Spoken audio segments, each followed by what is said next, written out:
Bueno, el tromboembolismo pulmonar es una de las patologías que encontramos bastante común en la emergencia, que lamentablemente es infradiagnosticado, se nos pasa la gran mayoría de veces. Por el motivo principal que tiene una diversidad de sintomatología que tiene el paciente.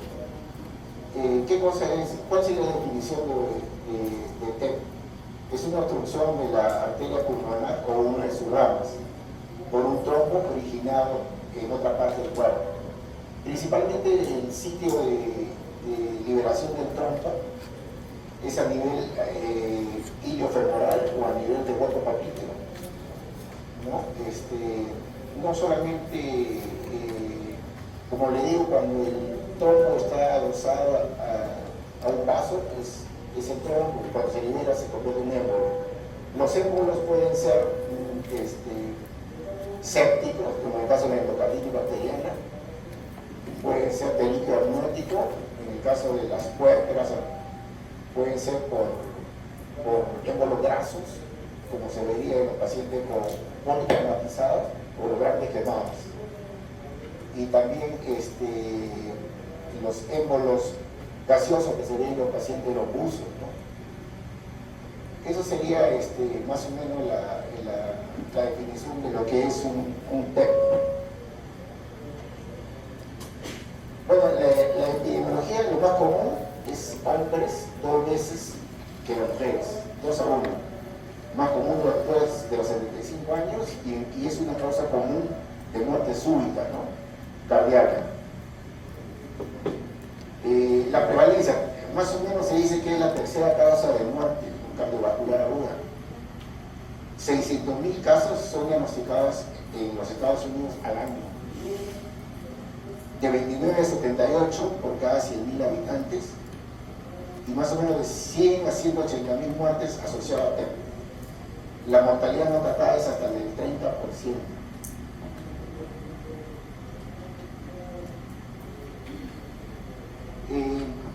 Normalmente la formación del trombo tiene que ver mucho con la famosa tirada de Kirchhoff, ¿no? Donde se produce fue la lesión endotelial, la éstasis venosa y la hipercoagulabilidad. ¿No? Todo esto nos va a llevar a la formación del trombo. Los factores que nos tienden a producir el trombo son factores fuertes, moderados y débiles. Por ejemplo, factor fuerte para la lesión endotelial es fractura de extremidad inferior o trauma mayor. Factores fuertes para la hipercoagulabilidad es hospitalización por falla cardíaca o fibrilación auricular en los últimos 3 meses. IMA en los últimos 3 meses y tromboembolismo venoso previo. Un factor fuerte también para éstasis sanguínea tenemos reemplazo de rodilla principalmente, ¿no? Y lesión de la médula espinal.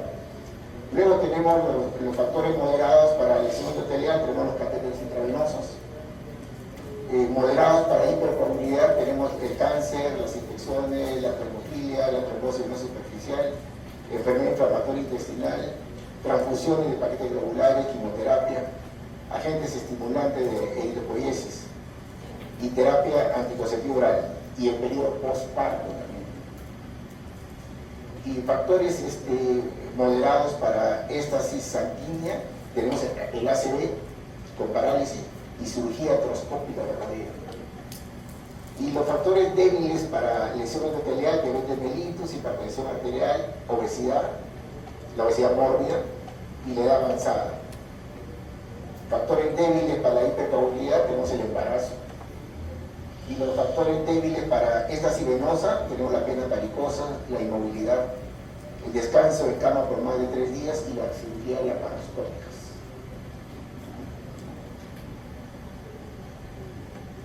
Entre los problemas que tenemos nosotros, el principal problema es el intercambio gaseoso, ¿no? que es anormal en estos pacientes. Si nosotros vemos esta figura, tratemos de ver, tenemos una arteria, un vaso con sus ramificaciones, uno que se va para la parte superior que está obstruido. El pasaje de sangre por esa parte obstruida puede ser nulo o puede pasar algo de sangre. La parte que pase sangre va a ser bien, va a haber un buen intercambio gaseoso, porque va a haber buena cantidad de sacos celulares, lo malo es que va a haber poca cantidad de sangre, ¿no? Va a ser, esa sangre que va a pasar va a salir oxigenada. Si vamos a la parte inferior, vemos que la sangre que no ha podido pasar por esa obstrucción se va a ir en mayor cantidad por otro tipo de vasos. Lamentablemente la cantidad de sangre que pasa por esos vasos no va a encontrar recíprocamente sacos celulares, menos sacos celulares que la cantidad de sangre que está pasando. Entonces el problema va a ser que va a haber hipoxemia. Esa sería más o menos la forma del intercambio gaseoso anormal en estos pacientes.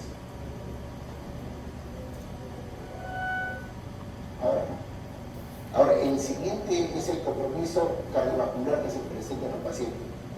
Nosotros sabemos pues, que la arteria aorta manda toda la sangre oxigenada a todo el cuerpo y regresa a través de las venas y sube a través de la vena cava hacia el corazón derecho, hacia la parte derecha del corazón. Y del ventrículo derecho, a través de la arteria pulmonar, va a ir la sangre para oxigenarse hacia el pulmón. Si nosotros encontramos una obstrucción en alguna parte de la arteria pulmonar, vamos a producir en forma retrógrada problemas. Si vemos el segundo cuadrito, vemos que al tratar el ventrículo derecho de pasar esa obstrucción, se va a dilatar. Va a haber dilatación del ventrículo derecho. Esta dilatación del ventrículo derecho en forma retrógrada va a producir insuficiencia de la válvula tricuspidea, ¿no? Va a haber aumento de la tensión de la pared del ventrículo derecho y va a haber mayor demanda de oxígeno, ¿no? Del ventrículo derecho, porque está trabajando más. Recordarle que el ventrículo derecho, su función no es hacer eso, su contractibilidad es diferente a la del ventrículo izquierdo. Entonces, en este momento está haciendo mayor trabajo el ventrículo derecho, va a pedir mayor demanda de oxígeno. Al haber mayor demanda de oxígeno, se va a producir probablemente una isquemia del ventrículo derecho, lesión estructural del ventrículo derecho. Al producir una lesión estructural del ventrículo derecho, va a haber menor contractilidad del ventrículo derecho, no va a poder bombear la sangre. Entonces va a haber una disminución del gasto cardíaco del ventrículo derecho. Al haber menos gasto cardíaco del ventrículo derecho, va a haber también menor cantidad de sangre que va a llegar al ventrículo izquierdo, ¿no? Al haber menor cantidad de sangre en el ventrículo izquierdo, el gasto cardíaco va a caer. Va a haber hipotensión e hipoperfusión tisular, ¿no? Esta hipoperfusión va a producir una presión, va a disminuir la presión arterial y lo principal, va a haber una disminución de la perfusión al nivel de las arterias coronarias a nivel del ventrículo derecho. Esto va a llevar a problemas estructurales y mayor isquemia del ventrículo. Lamentablemente todo esto, lo que estamos explicando, va a llegar a la muerte del paciente por un choque. El choque se utiliza, es uno de los tipos de choque que hemos visto ya creo con ustedes, el choque obstructivo.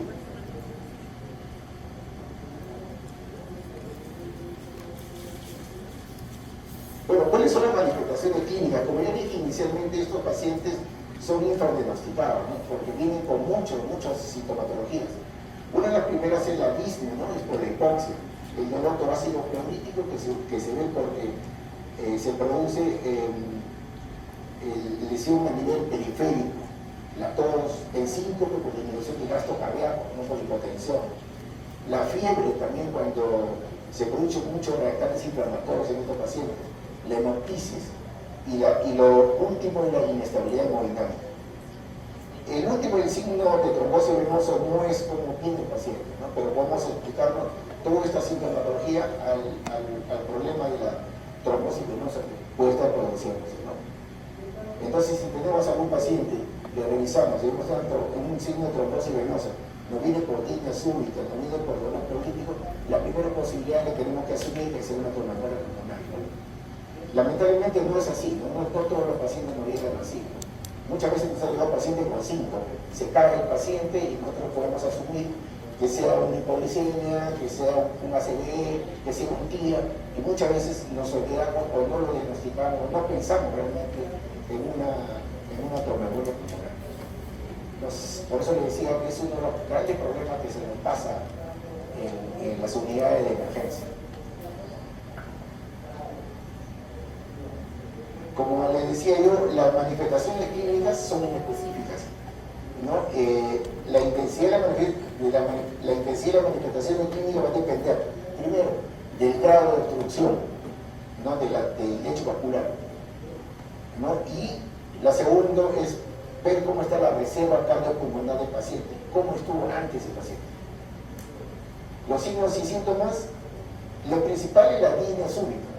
Recordarle, paciente con disnea súbita, la primera posibilidad que debemos pensar es una tromboembolia pulmonar. Eso es lo más común, lo principal. Pero no todos nos vienen con disnea súbita, porque si nos viene con disnea súbita, la dificultad respiratoria, la primera posibilidad es esa, pero no todos nos vienen así. La segunda es el dolor torácico, tipo pleudístico del 50-75%. Paciente que llega a la emergencia con dolor torácico siempre asumimos que pudiera ser un síndrome coronario agudo, ¿no? Eso es lo que siempre pensamos, pero tenemos que tener de ahora en adelante pensando que pudiera ser una tromboembolia pulmonar. Vamos ahorita a hablar de algunos exámenes complementarios que me ayudarían en la emergencia antes de llegar a los exámenes mayores.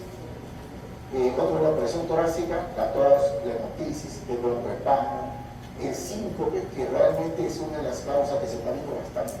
Pacientes con síncope, hemos visto muchos que al final termina siendo una tromboembolia pulmonar. El colapso hemodinámico, bueno, el 5% de los casos. La triada clásica se dice que la disnea, la hemoptisis y el dolor pleudístico, ¿no? Que está presente solamente, lamentablemente, solamente en el 20% de los casos. La inflamación física que uno encuentra en estos pacientes es la taquimia, en el 90%, la taquicardia en el 50% tiene la presión arterial variable. A la inspección, ¿cómo llega el paciente? Diaforítico, angustiado y tranquilo. Si ustedes se dan cuenta, un paciente con dolor de pecho, con dificultad respiratoria, tiene diaforítico, lo primero que vamos a pensar es el problema coronal. No es lo primero que se nos pasa a mí, ¿no? Pero recordarles que también puede estar algo diferencial, una tromboembolia pulmonar. Clínicamente podemos encontrar segundo periodo pulmonar aumentado, podemos encontrar frote pleural, rompos húmedos y sibilantes. Como digo, es bastante. Si usted encuentra rompos húmedos, encuentra sibilancia, puede pensar en asma, puede pensar en una neumonía. No hay nada típico en estos pacientes con tromboembolia pulmonar.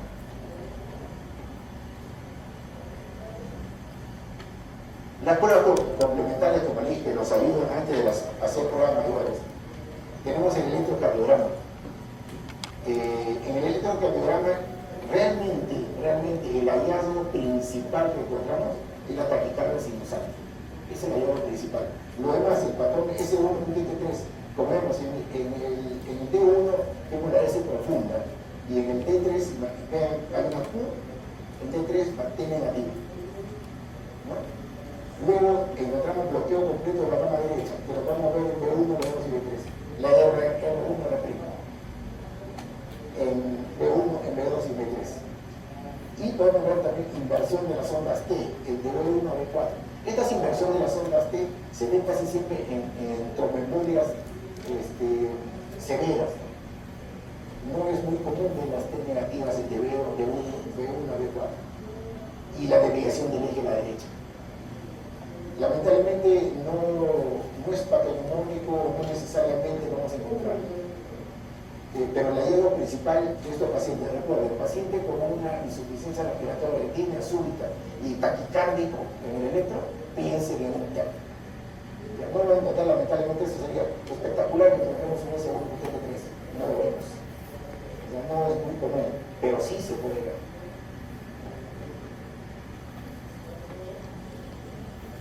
Otros ayudas que tenemos es la radiografía en tórax, ¿no? Lamentablemente no podemos hacer una sensibilidad, una especificidad, pero que puede ser útil para descartar otras causas de disnea. Por ejemplo, el signo de Westermann, lamentablemente no lo podemos ver bien acá, pero si ustedes se dan cuenta o tratan de imaginarse bien, vean el lado derecho y vean el lado izquierdo. El lado derecho lo van a ver más oscuro, ¿no? Y en el lado izquierdo ustedes pueden ver el hilio pulmonar, que no lo están viendo en el lado derecho. No se ve el hilio pulmonar en el lado derecho porque está obstruido probablemente por la arteria pulmonar. ¿Y por qué lo vemos muy oscuro? Porque la ventilación no está comprometida en un TEP. El problema es vascular, no es oxigenatorio. Por eso ustedes lo pueden ver bien oscurito el pulmón derecho. La otra es la joroba de Hampton. Se ve principalmente en los pacientes que hacen TEP bien periféricos, la obstrucción es bien periférica, donde se va a llenar los sacos alveolares de sangre y se ve como un triángulo. Y la otra es el síndrome de Fletcher, ¿no? Que si ustedes se dan cuenta, la arteria pulmonar se tiene que bifurcar como en el lado izquierdo, el hilio pulmonar se bifurca, en el lado derecho no se bifurca, probablemente porque hay una obstrucción. Hay algo que está obstruyendo y el pasaje de sangre se está haciendo alrededor. Por eso que se ve esta zona, porque debe haber algo que está obstruyendo el pasaje de la sangre. Lamentablemente, pues esto, yo la verdad nunca lo he visto. Eso solamente dice en el libro, pero yo nunca he visto ninguno de estos.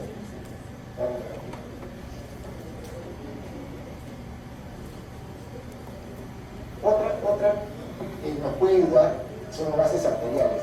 Si es un paciente con una insuficiencia, es un paciente con un probable TEP, ¿no? Lo que vamos a encontrar inicialmente es una calemia, una parosis respiratoria.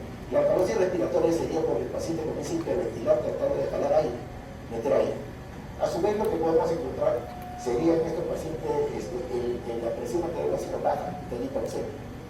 Y lo otro que podemos ver es la gradiente aguda arterial. La gradiente aguda arterial de estos pacientes están elevados. Y el PAFI estaría bajo. Entonces podemos ver hipoxemia, parosis respiratoria, gradiente aguda arterial elevado y el PAFI bajo, que es lo que podemos ver en estos pacientes.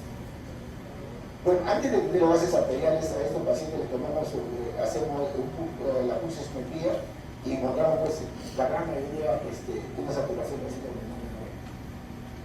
esos son los complementarios que nos pudiera ayudar en el momento, ¿no? Bases arteriales, una plaquetora y la saturación del ciclo, que lo podemos hacer en emergencia en el momento que llegue el paciente.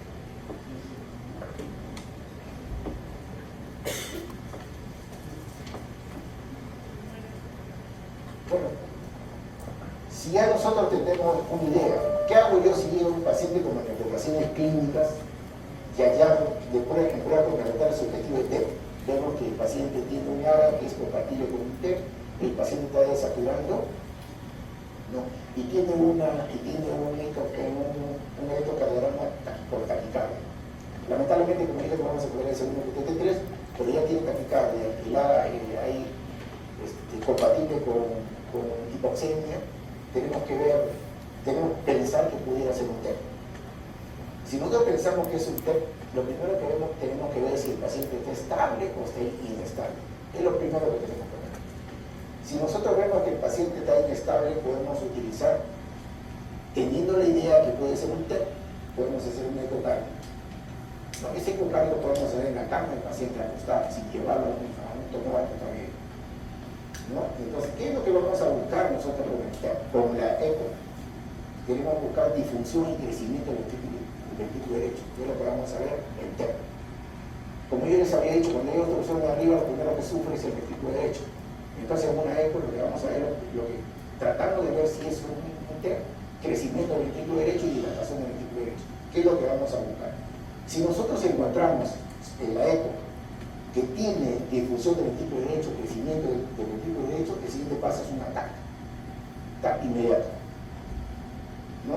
Si la TAC me sale positivo, no tenemos ninguna otra gestión que es un TEP de alto riesgo. Si la TAC me sale negativo, el TEP está descartado, porque como le digo, para hacer el diagnóstico, el cual estándar es la tomografía. Pero ¿qué pasaría si yo estoy en otro sitio donde no tengo la TAC en el momento? Yo solamente, sabiendo que el paciente tiene estable, sabiendo que el paciente tiene difusión del ventrículo derecho por eco, ya puedo asumir o decir que es un TEP, y ya podría hacer el siguiente paso que es la trombolisis, ¿no? en estos casos. Y si la ecocardiografía que le hacemos en la cama del paciente no encontramos disfunción, descartamos totalmente el TEP. Entonces, si tenemos un paciente inestable, ¿no? y que no hay disfunción del ventrículo derecho, échate a buscar otra cosa, que sea la causa de esa inestabilidad, no es TEP.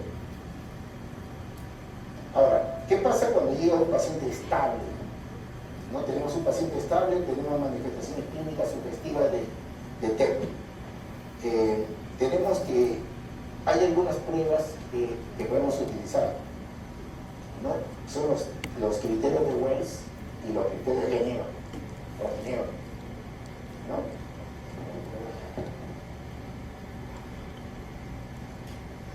Por ejemplo, los criterios de Wells. Los criterios de Wells nos dan unos ítems y nos dan puntaje.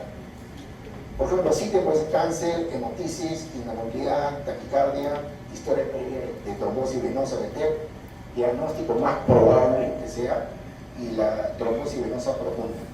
Cada uno nos da un puntaje. Nosotros lo que hacemos es acumulamos los puntajes y hacemos score. Hacemos el score de 3 niveles o score de 2 niveles. El score de 3 niveles, por decirle, si me sale el paciente tiene un puntaje de 0 a 1, la probabilidad es muy baja, 10%. Si nos sale de 2 a 6, la probabilidad es 35%. Si nos sale el score, el puntaje más de 6, tenemos un 65% de posibilidad de que sea un TEP. Si comenzamos en la parte inferior, tenemos un score más de 6 puntos, tenemos que pedir inmediatamente una angiotac. Si tenemos una probabilidad intermedia de 2 a 6 puntos, tenemos que pedir el dímero D. Y si tenemos una probabilidad baja de 0 a 1 en puntaje, tenemos que calcular otro criterio que es el PERT, que lo voy a decir. Y el otro es el score de 2 niveles, ¿no? Es lo mismo. Si tiene de 0 a 4 puntos, calcular con el PERT, y si tiene más de 4 puntos, hay que pedirle una tomografía. Ya, estos más o menos son los criterios de Wells. El criterio de Geneva es casi lo mismo. Trata de decir lo mismo. Al final son ítems, puntaje, y según eso vamos calculando, ¿no? Igual, los ítems que dan el de Geneva es trombosis venosa, frecuencia cardíaca, cirugía, fractura de pulmones, hemoptisis, cáncer, dolor unilateral de miembros inferiores, signo de trombosis venosa profunda, edad mayor de 65 años, calculamos nuestro puntaje y nos damos la conducta a seguir.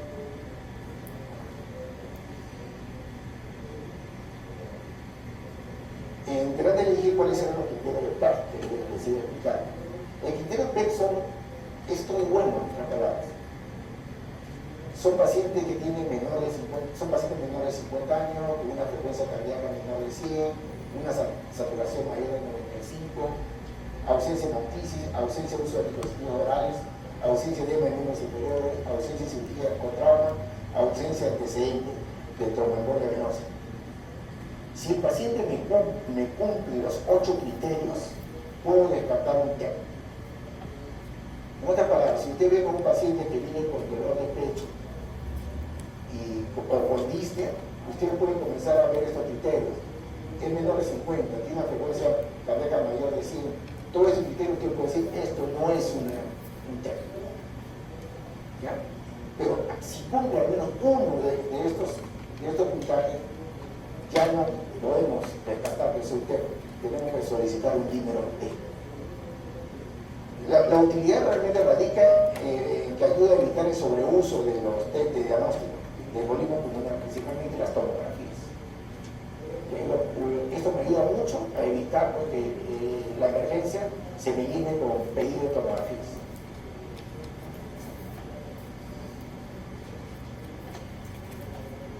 Ahora, hemos hablado también del dímero D, ¿no? Que es bastante común. Todo el mundo hemos escuchado qué es el dímero D, para qué lo utilizamos. ¿Qué es el dímero D? El dímero D es el producto final, ¿no? De la fibrinolisis. A través de la plasmina destruye el coágulo. Nosotros tenemos que ver en el sentido de que el coágulo es asumido por una red de fibrina, que es lo que le cubre y le da la consistencia al coágulo. Y la plasmina es lo que rompe el coágulo. Al romper el coágulo se va a detectar el dímero D. Por eso es que si nosotros encontramos un dímero D negativo, puedo descartar que sea un TEP. Pero si encontramos un dímero D positivo, no me dice que es TEP. el dímero D no solamente se eleva en esta patología de tromboembolia pulmonar, trombosis venosa profunda, se puede elevar el dímero D en neumonías, se puede elevar en cáncer, se puede elevar en trastorno de coagulación. Por eso es que, como digo, dímero D negativo me quita el diagnóstico de TEP. Dímero D positivo no me dice que es TEP. Ahora, nosotros tenemos algunos algoritmos, ajustes por factores de riesgo. Este es un algoritmo que se determina los puntos de corte a utilizar según la presencia de los siguientes factores de riesgo. En otras palabras, si yo tengo estos factores, signo de trombosis venosa profunda, tengo hemoptisis y tengo improbabilidad de otro diagnóstico, podemos calcularle nuestro punto de corte. Si este paciente no tiene ninguno de estos signos, no tiene trombosis venosa profunda, hemoptisis o improbabilidad de otro diagnóstico, no cumple ninguno de estos signos, mi punto de corte para el dímero D es mayor de 1000 nanogramos por mililitro. Si el paciente tiene al menos uno de estos signos, mi punto de corte pasó por encima de 500 nanogramos por mililitro. Ahora, y también debe ajustarse el dímero D a la edad del paciente. Es decir, edad por 10. Si el paciente tiene 60 años, nuestro punto de corte va a ser 600 nanogramos por mililitro. Por encima de 600 podemos darlo por positivo. Si tiene 80, por encima de 800. Entonces, tenemos el dímero D lo podemos sacar por factores de riesgo y por edad. Es muy importante eso del dímero D. Recordar, no todo paciente con dímero D alto es tromboembolia pulmonar.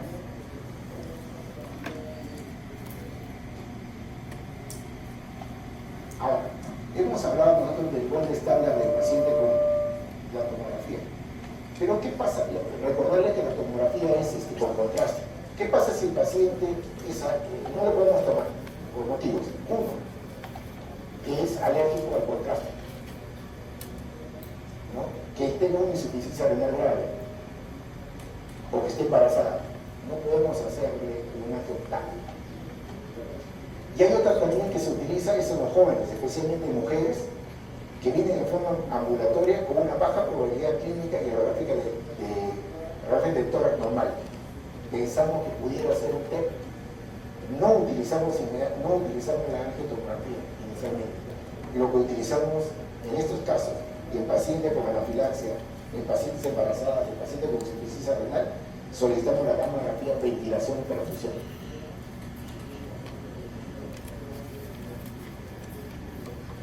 ¿Qué cosa es la gamografía de ventilación y perfusión? Es un tipo de estudio nuclear en donde se usa un marcador radiactivo, el xenón, criptón, el tecnesio, ¿no? Se realizan dos tipos de gamografía pulmonar. Una es la gamografía por ventilación y la otra es la gamografía por perfusión. La gamografía por ventilación se hace inhalando un gas radioactivo al paciente, ¿no? Y nos va a mostrar zonas donde llega poco aire, donde se retiene mucho aire. Recordarle pues que si el problema del TEP es obstructivo arterial de vasos, no tendría nada que ver con oxigenación. Entonces, en esta zona de acá podemos ver este paciente con una gamografía de ventilación, donde todas las zonas de contraste pasan. Y es de suponer porque no es problema ventilatorio. En el de arriba, en el segundo, es la gamografía por perfusión. Es decir, inyectamos un marcador radiactivo en la vena del brazo. ¿Por qué vena del brazo? ¿No? Este marcador radiactivo va a ser igual por la sangre. Si tenemos una obstrucción en algún lado de la arteria pulmonar, no va a marcar esa zona, no va a pasar en la sustancia central. Y vamos a ver en la parte superior, como dijimos a nivel basal izquierdo, no ha pasado el marcador. En otras palabras, podemos decir que este paciente tiene una tromboembolia pulmonar. Aquí lo único malo de la ventilación-perfusión es que no te dice el sitio exacto, dónde está el trombo. Solamente te dice que hay un trombo, pero no te dice dónde está el trombo.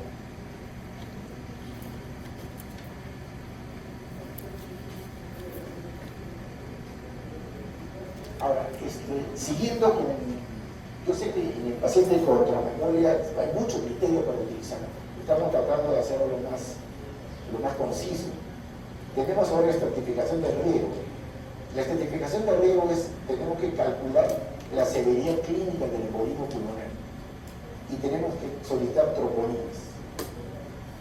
Ya las troponinas normalmente lo utilizamos pues, en los problemas coronarios. En este caso, como ya les expliqué, primero es que estos pacientes tienden a hacer isquemia en el tipo derecho por sobrecarga, por disminución de la oxigenación, por disminución del aporte de oxígeno al músculo, porque el músculo comienza a trabajar más.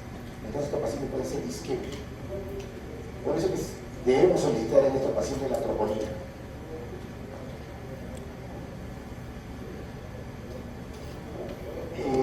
La severidad clínica del embolismo pulmonar es el PESI. Acá tenemos parámetros: la edad del paciente, el sexo, el cáncer, falla cardíaca, enfermedad pulmonar crónica, frecuencia cardíaca más de 110, la presión arterial sistólica menor de 100, taquicardia, temperatura, alteración de estado de conciencia y saturación menor de 90. Y también tiene sus puntajes, ¿no? Cada uno tiene su puntaje y podemos valorar. Nosotros hacemos el estratificador de riesgo mirando los puntajes. Si tenemos un puntaje menor de 66, es un paciente con un riesgo muy bajo. Si tenemos un puntaje de 66 a 65 a 85, tenemos un bajo riesgo, sería clase 2. La clase 3 sería de 86 a 105, riesgo moderado. Y la última, la clase 5, sería más de 125 puntos, que sería un riesgo muy alto. ¿Ya? Eso estamos hablando de la severidad clínica del embolismo. Y la estratificación por riesgo, bueno, 0 puntos, ya sería en la versión simplificada, 0 puntos, el 1% de riesgo y 1 punto es más del 10.9% de riesgo. Esto lo vamos a utilizar ahorita en unas tablas que vamos a utilizar. Para esto necesitamos estratificación de riesgo. ¿Qué nos quiere decir la estratificación de riesgo? Nos quiere decir el riesgo de mortalidad temprana. Por eso es que calculábamos el PESI, para ver el riesgo de mortalidad temprana. Si ustedes se dan cuenta, el riesgo alto es si el paciente tiene inestabilidad hemodinámica. Ahora me preguntarán, ¿qué cosa es inestabilidad hemodinámica? ¿No? Y la inestabilidad hemodinámica, como ahorita lo vamos a ver, es un paciente. El paciente no puede venir inestable hemodinámicamente en 3 condiciones: no puede venir en paro, no puede venir el paciente con una presión arterial sistólica menor de 90, que va a necesitar que utilicemos vasoactivos, la norepinefrina, ¿no? O una hipotensión persistente. ¿A qué se llama hipotensión persistente? Aquel paciente que tiene una presión arterial sistólica menor de 90 o una caída de la presión arterial sistólica de 40 milímetros de mercurio por más de 15 minutos. ¿Ya? Pero, ahí viene el pero, que el paciente no esté séptico, que el paciente no esté en arritmia y que el paciente no esté con hipovolemia, ¿no? Porque si no, la causa de esa hipotensión persistente puede ser la sepsis, la hipovolemia o la anemia. Entonces, si no tiene ninguna de esas condiciones, podemos catalogar este paciente de inestabilidad hemodinámica. Entonces, el riesgo de mortalidad temprana, inestabilidad hemodinámica presente, sí. Parámetros clínicos de PESI que estén de 3 a 5, sí. Disfunción del ventrículo derecho, por eco, también presente. Troponina presente. El riesgo de mortalidad temprana es muy alto. El riesgo de mortalidad intermedio, lo vamos a dividir en medio alto y medio bajo, que cumplan estos parámetros. Inestabilidad hemodinámica no puede ser alto. Y todo lo demás sí. Podríamos estar en el riesgo medio alto. Y en el riesgo medio bajo, inestabilidad hemodinámica no, el PESI sí, de 3 a 5, y al menos uno de estos no está valorado. Y el riesgo bajo es que no tenga ninguno. Esto es para ver el riesgo de mortalidad temprana en los pacientes con traumatomía pulmonar.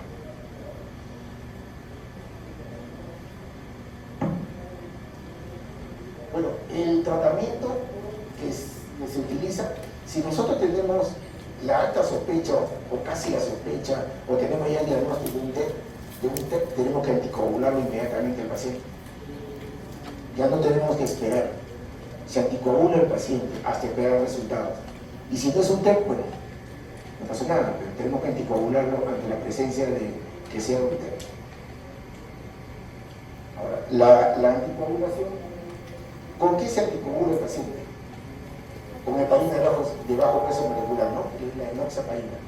Utilizamos 1 miligramo por kilo cada 2 horas subcutáneo. ¿Cuánto nosotros no podemos utilizar heparina de bajo peso molecular? En paciente con TEP de alto riesgo, en paciente con una insuficiencia renal grave que tenga una tasa de filtración glomerular menos de 30 mililitros por minuto, o que sea una obesidad mórbida. Ahí utilizamos la heparina, ¿no? Ahí utilizamos la heparina no fraccionada, ¿no? 5.000 unidades subcutáneas. Y ponemos la heparina en el horizonte.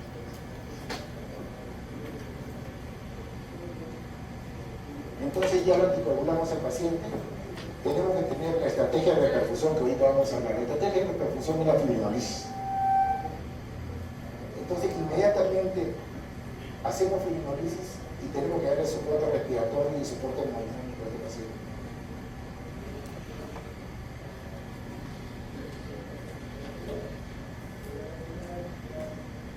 ¿Cuál sería el soporte respiratorio en este paciente? Oxigenoterapia. Está indicada si la saturación de oxígeno es menor de 90.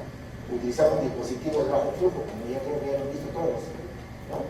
Los cánulas nasales, las bigoteras, podemos tener máscara con reservorio, y los dispositivos de alto flujo, los cánulas nasales de alto flujo, por el ventil, ¿no? Y si con esto no podemos mejorarlo, podemos utilizar la ventilación no invasiva. Aquí lo que tenemos que tener en cuenta a estos pacientes con TEP, en lo posible, no hay que meterlos en ventilación mecánica, en lo posible. Lamentablemente estos pacientes de por sí ya son hipotensos. Nosotros cuando vamos a actuar a un paciente o meterlo a ventilación mecánica, vamos a tener que ser la hipotensión va a ser mayor.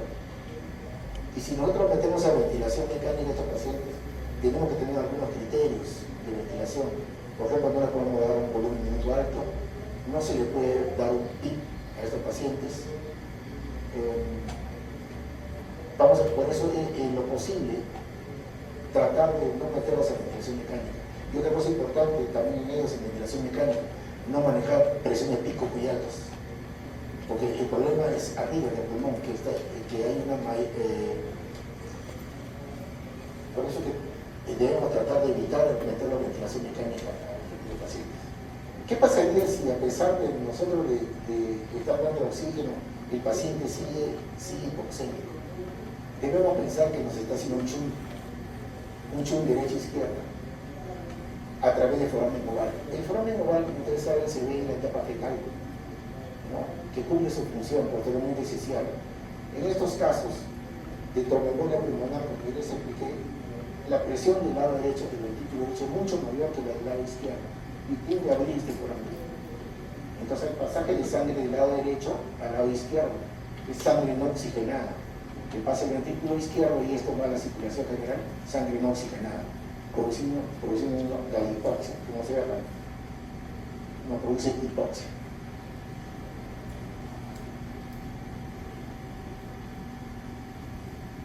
Y el soporte hemodinámico que se da a este paciente.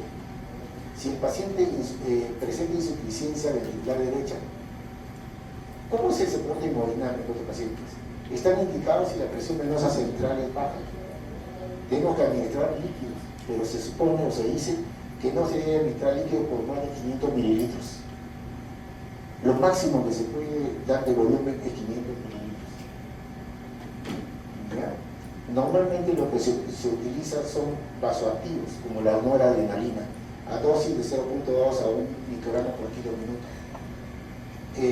Se puede utilizar también la dopamina, con el riesgo que la dopamina no va a producir mayor cantidad de taquicardia. Por eso tratamos de utilizar en lo posible la noradrenalina. Y el soporte mecánico circulatorio, que no lo tenemos, la gran mayoría de hospitales, creo que no tenemos uno, es la oxigenación por membrana extracorpórea, el famoso ECMO. ¿Ya? Que realmente el ECMO lo utilizamos, está indicado cuando se va a utilizar embolectomías. En esos casos se tiene que indicado el ECMO. O en shock refractario, ¿no? En el paciente con shock refractario podemos utilizar el ECMO. Pero como le digo, no en todos los hospitales tenemos esto.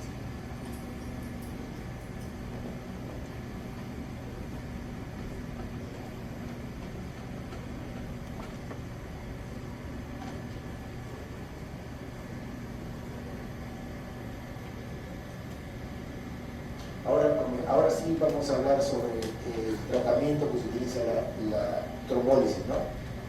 La trombólisis se utiliza un activador de plaminógeno tisular recombinante, ¿no?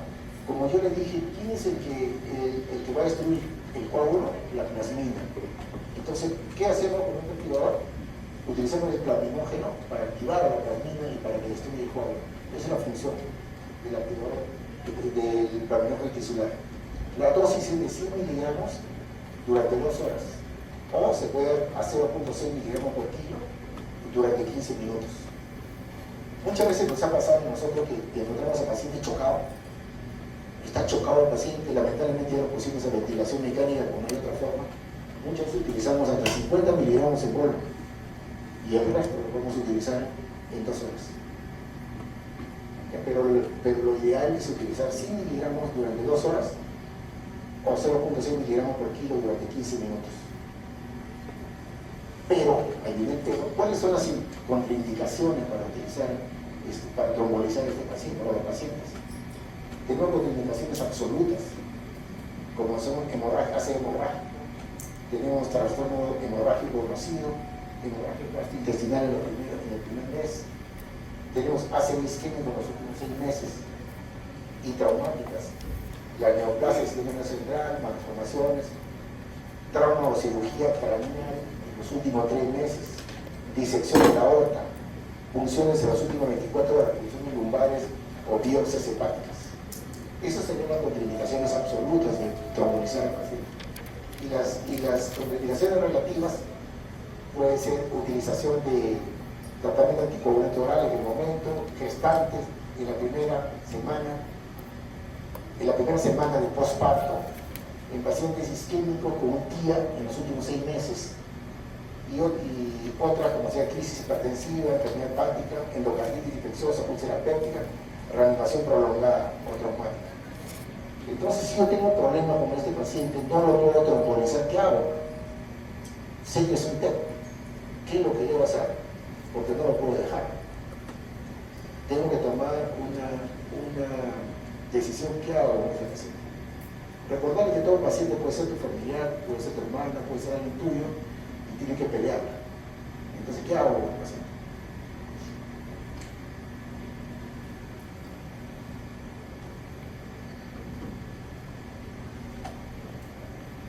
Primero vamos a hablar si la anticoagulación está contraindicada. La contraindicación, si la anticoagulación está contraindicada, se puede utilizar un filtro en la vena cava. El filtro en la vena cava no es más que, se le coloca a nivel percutáneo, es como un colador que se utiliza para evitar que los émbolos progresen. Esto se utiliza principalmente cuando es un tema recurrente, ¿no? En una anticoagulación adecuada, estás anticoagulándolo bien, pero te sigue haciendo embolias, ¿no? O profilaxis primaria en pacientes con alto riesgo de tromboembolia venosa. Entonces, esto es lo que se utiliza, esto es lo que se llama aquí como vena cava. Esto sí se utiliza.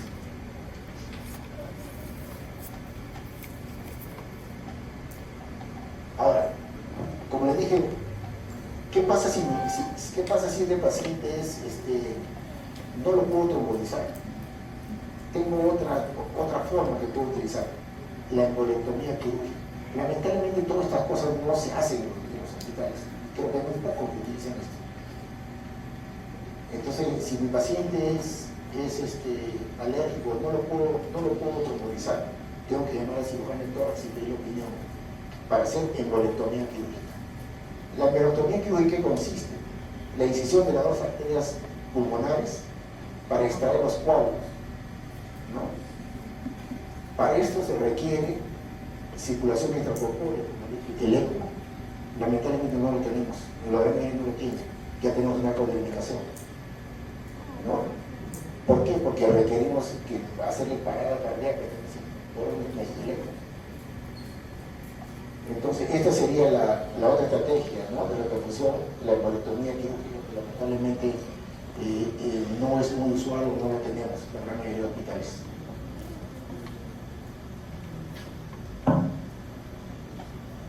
La otra estrategia que podemos utilizar es el cateterismo percutáneo. El cateterismo percutáneo manifestando que sí lo podemos hacer, que la gran mayoría de los hospitales lo tienen, ¿no? ¿Qué se hace? La inserción por vía femoral de un catéter que va a ir hacia la arteria pulmonar para reperfundir mecánicamente. Como se ve acá, este es el catéter, ahí está la obstrucción. Entonces, ¿qué hace? Se hace fragmentación mecánica por ultrasonido o se utiliza la trombólisis, pero en menor cantidad, en menor dosis. En otras palabras, es una trombólisis dirigida a la zona del trombo, a la zona de la obstrucción, ¿no? Y se aspira los trombos. Si ustedes se dan cuenta, estos son los trombos que han aspirado. Son tremendos trombos que se puede ver trombo de 30 centímetros, 40 centímetros. Esto es un trombo que ha sido aspirado de una de las arterias pulmonares.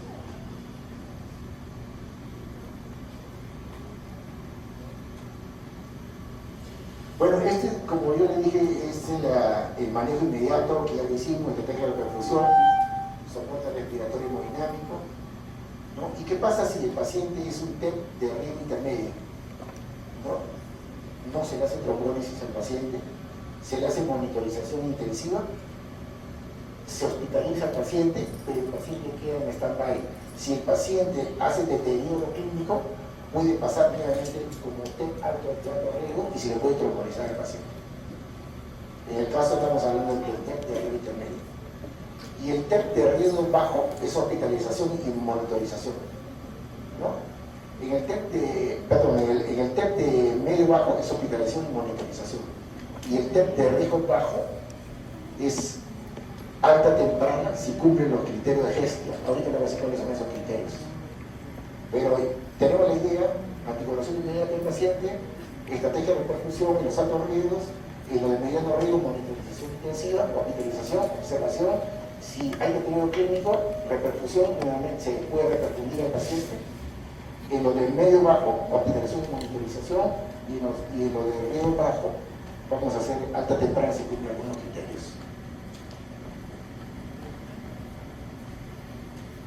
¿Qué eran los criterios de Hestia? Que yo le dije, este es criterio para alta el paciente. Si el paciente no tiene inestabilidad hemodinámica, no tiene necesidad de repercusión urgente, no tiene riesgo de sangrado, y todo lo demás, ¿no?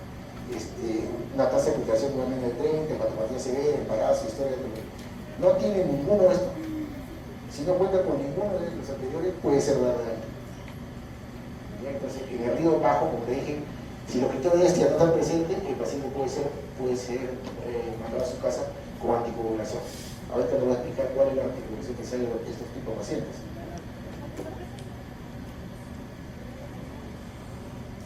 Esta anticoagulación es lo que nosotros utilizamos, ¿no? Hay anticoagulantes parenterales y hay anticoagulantes orales. Los anticoagulantes parenterales tenemos los indirectos y los anticoagulantes directos, ¿no? Como directos, ya sabemos que es la anticoagulación. Hay inhibidores de la trombina, hay inhibidores del factor 10A y hay inhibidores de la trombina. ¿Quiénes son los inhibidores de la trombina? La heparina no fraccionada y la heparina de bajo peso molecular. ¿Cuáles son los inhibidores del factor 10A? Los mismos más el fosfoparidox. ¿Y quiénes son los directos inhibidores de la trombina? Ese que no lo tenemos acá, argatroban y la bilirubina, que no lo tenemos. ¿Y cuáles son los anticoagulantes orales? Que es lo más común, que ustedes no van a utilizar, no van a escuchar, pero no lo vean. Son los indirectos, el antagonista de la vitamina K, que la cabeza es la warfarina, ¿no? Los directos tenemos inhibidores del factor 10A y los inhibidores de la trombina. Tenemos el apixaban, entre los inhibidores del factor 10A, el apixaban y el rivaroxaban, y los inhibidores de trombina de dabigatran. Estos últimos son los inhibidores orales que se están utilizando, que están en boga actualmente, ¿no? Usted va a ir a cualquier clínica, a cualquier sitio particular y no dan mucho la warfarina, utilizan más el apixaban y el rivaroxaban, los últimos anticoagulantes orales.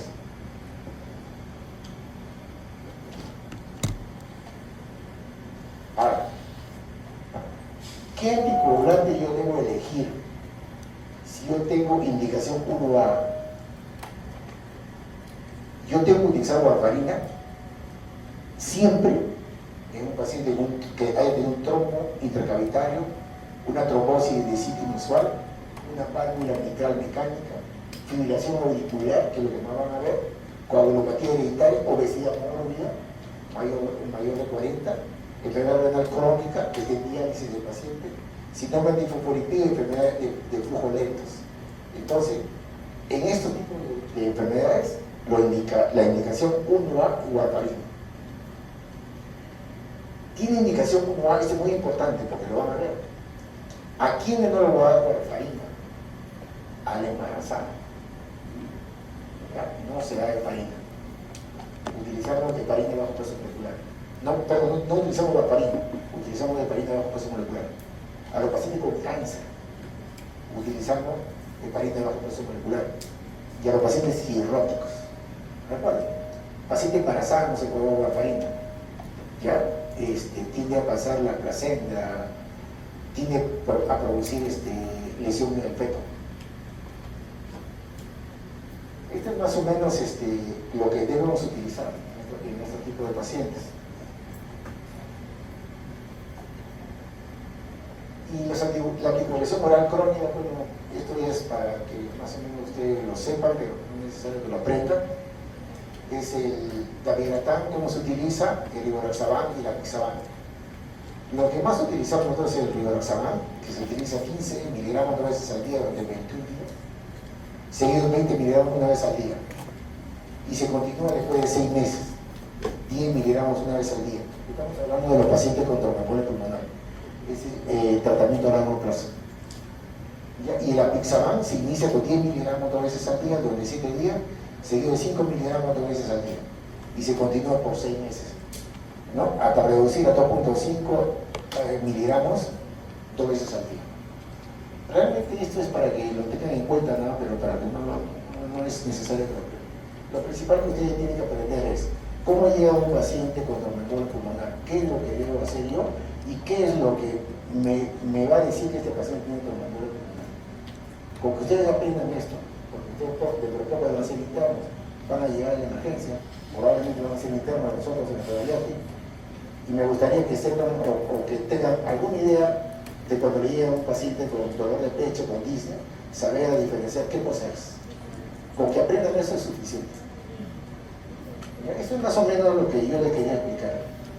Ojalá que les sirva de algo. ¿Tienen alguna pregunta? Si no lo tienen, bueno, de repente el próximo año nos estamos viendo en la emergencia. Gracias.